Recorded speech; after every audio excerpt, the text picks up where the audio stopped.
Visakhapatnam RK beach వద్ద నగర పోలీసుల ఆధ్వర్యంలో రోడ్డు భద్రత అవగాహన కార్యక్రమం ఘనంగా నిర్వహించారు. ప్రజల్లో రోడ్డు భద్రతపై చైతన్యం కల్పించడం, విధి నిర్వహణలో నిత్యం రోడ్లపై సేవలందిస్తున్న హోంగార్డుల భద్రతను బలోపేతం చేయడం లక్ష్యంగా ఈ కార్యక్రమాన్ని చేపట్టారు. ఈ కార్యక్రమానికి ముఖ్య అతిథిగా విశాఖ నగర పోలీస్ కమిషనర్ డా. శంఖబ్రత బాగ్చి, ఐపీఎస్ హాజరై ఆప్ సాబ్ కి ఆవాజ్ సంస్థ సహకారంతో సుమారు 400 మంది హోంగార్డులకు ఉచితంగా హెల్మెట్లు పంపిణీ చేశారు. అనంతరం హోంగార్డులు, పోలీసు సిబ్బందితో కలిసి బైక్ ర్యాలీ నిర్వహించి రోడ్డు భద్రతా నియమాల ప్రాముఖ్యతపై ప్రజలకు అవగాహన కల్పించారు. హెల్మెట్ ధరించడం ప్రాణ రక్షణకు అత్యంత ముఖ్యమని కమిషనర్ సూచించారు.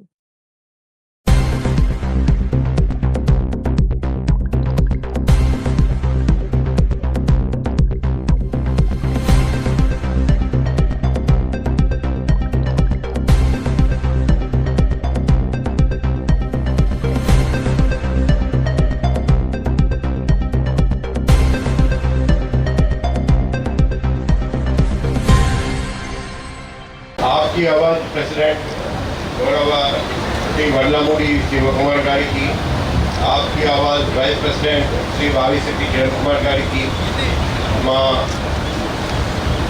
एडीसीपी ट्रैफिक के प्रवीण कुमार गारी की,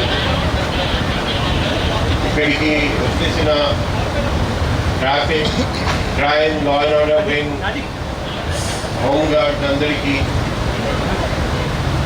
కార్మికులందరికీ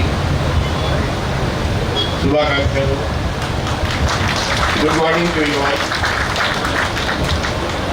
first of all, Aapki Awaaz president గారి ప్రసంగం విన్నాము. అందులో ఒక చిన్న తప్పు ఉంది, నేను కరెక్షన్ చేయాలి.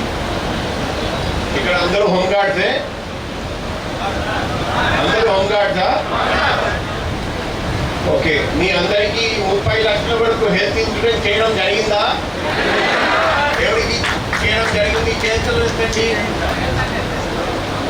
మన భారతదేశంలో ఎక్కడ లేని విధంగా విశాఖపట్నం సిటీలో 100% హోంగార్డ్స్కి 30 లక్షల వరకు మేమే ప్రీమియం కట్ చేసి అందరికీ హెల్త్ ఇన్సూరెన్స్ చేయించాము. అదే మాదిరిగా మన వైజాగ్ సిటీ పోలీసులు అందరికీ కూడా హెల్త్ ఇన్సూరెన్స్ మేమే ప్రీమియం కట్టి చేసాము. 30 లక్షల వరకు, 55 to 62 years 30 లక్షలు, 55 వరకు 20 లక్షలు. మన దేశంలో ఇక్కడ లేని విధంగా వైజాగ్ సిటీలోనే మాత్రం ఇది జరిగింది. ఇది ఎందుకు చేశామంటే ఆరోగ్యమే మహాభాగ్యం. మన పోలీసు వాళ్ళు, మన హోంగార్డ్ వాళ్ళు పగలు రాత్రి కృషి చేస్తారండి, రాత్రి నిద్ర లేకుండా పనిచేస్తారండి.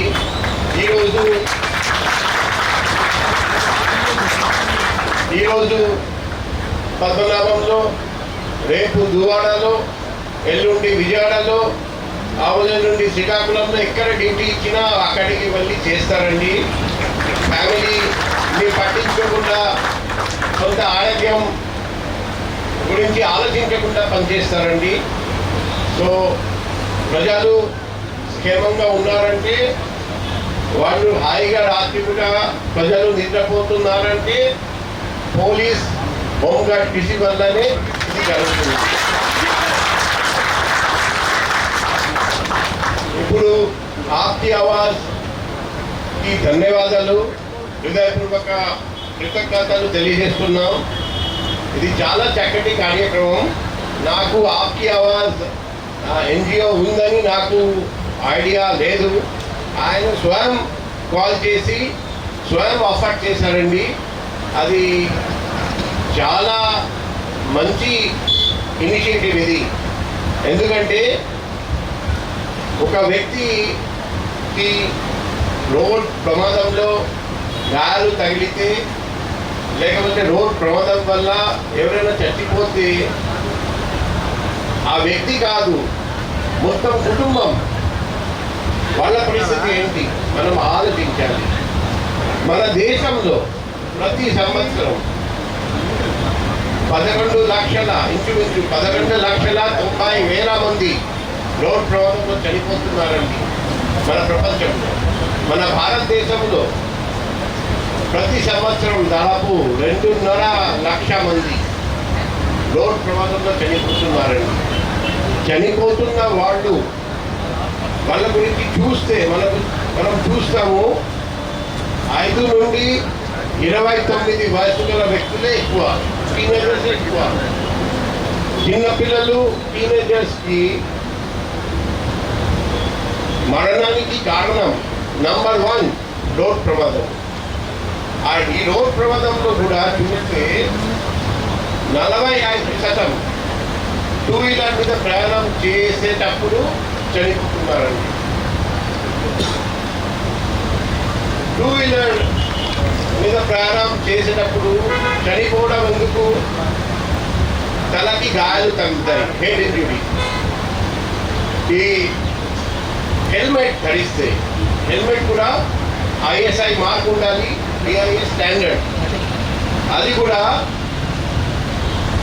మొహం మొత్తం కవర్ చేయాలి, ఫుల్ ఫేస్. అండ్ ఆ హెల్మెట్ సరిగ్గా ఫిట్ అవ్వాలి.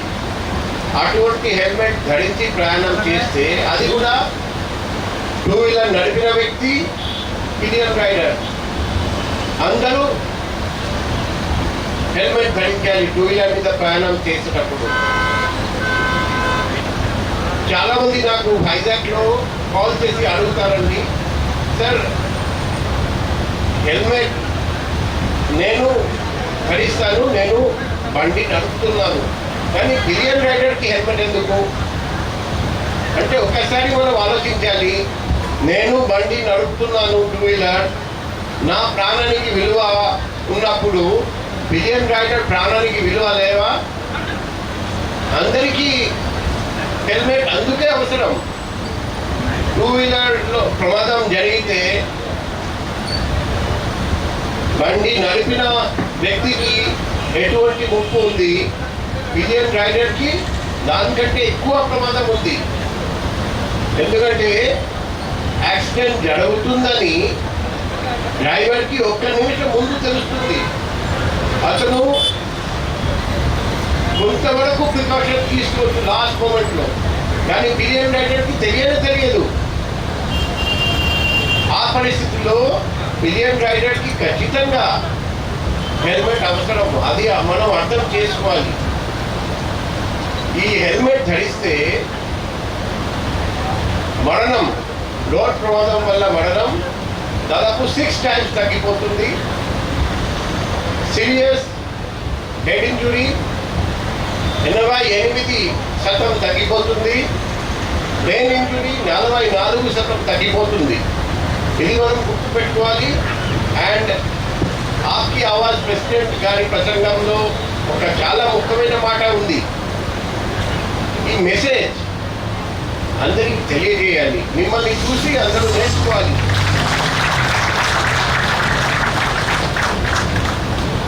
సో ఇది చాలా మంచి ఇనిషియేటివ్. వైజాగ్ సిటీ పోలీస్ ఆప్కి ఆవాజ్కి మరొకసారి హృదయపూర్వక కృతజ్ఞతలు, ధన్యవాదాలు తెలియజేస్తున్నాను. చివరిగా ఒక మాట, కిరణ్ కుమార్ గారి ప్రసంగంలో బ్లడ్ డొనేషన్ గురించి చెప్పారండి. నా ఒక చిన్న విన్నపము, కోరిక. ఇప్పుడు వైజాగ్ ఊళ్ళో కొందరు చాలామంది నివసిస్తున్నారండి, కొందరు పర్యాటకులు బయట నుండి వస్తారు. ఇప్పుడు బ్లడ్ ఎప్పుడు అవసరం. సడన్గా యాక్సిడెంట్ జరిగింది, రోడ్ ప్రమాదం జరిగింది, బాగా బ్లడ్ లాస్ అయింది. రాత్రి 12-1 గంట అప్పుడు ఆ వ్యక్తి బయట నుండి, ఒడిశా నుండి వచ్చారండి, బెంగాల్ నుండి వచ్చారండి. వైజాగ్లో ఏమీ తెలియదు. సో అటువంటి వ్యక్తుల కోసం మనం కొన్ని బ్యానర్స్, కొన్ని పోస్టర్స్, కొన్ని హోర్డింగ్స్ హాస్పిటల్స్తో కోఆర్డినేట్ చేసి హాస్పిటల్ బయట పెడితే మీకు ఎప్పుడైనా బ్లడ్ అవసరం ఉన్నప్పుడు ఫలానా నంబర్కి కాల్ చేయండి, negative group blood donors blood కావాలంటే ఫలానా నంబర్కి కాల్ చేయండి. అటువంటి పోస్టర్ బ్యానర్ హోర్డింగ్, ఎందుకంటే ప్రమాదం జరిగితే లేకపోతే ఏదైనా ఇష్యూ ఉన్నప్పుడు హాస్పిటల్కి వెళ్తారు పేషెంట్.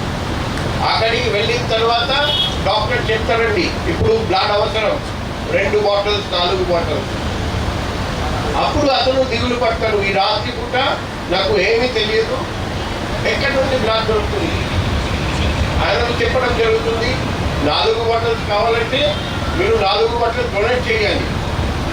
ఎక్కడి నుండి డోనర్స్ దొరుకుతారు అతనికి తెలియదు అని ప్రతి hospital, both government and private hospital బయట ఇటువంటి పోస్టర్ బ్యానర్ హోర్డింగ్ ఉంటే, అది కూడా ఇంగ్లీష్, హిందీ, తెలుగు 3 భాషల్లో ఉంటే అతను వెంటనే కాంటాక్ట్ చేస్తారు. మనం చాలా మందికి హెల్ప్ చేయగలుగుతాం. సో ఈ యొక్క చిన్న సలహా మీరు కన్సిడర్ చేస్తే బాగుంటుందని నా కోరిక. సో మరొకసారి ఆప్కి ఆవాజ్కి వైజాగ్ సిటీ పోలీస్ తరఫున ధన్యవాదాలు, కృతజ్ఞతలు, పాదాభివందనాలు తెలియజేస్తున్నాను.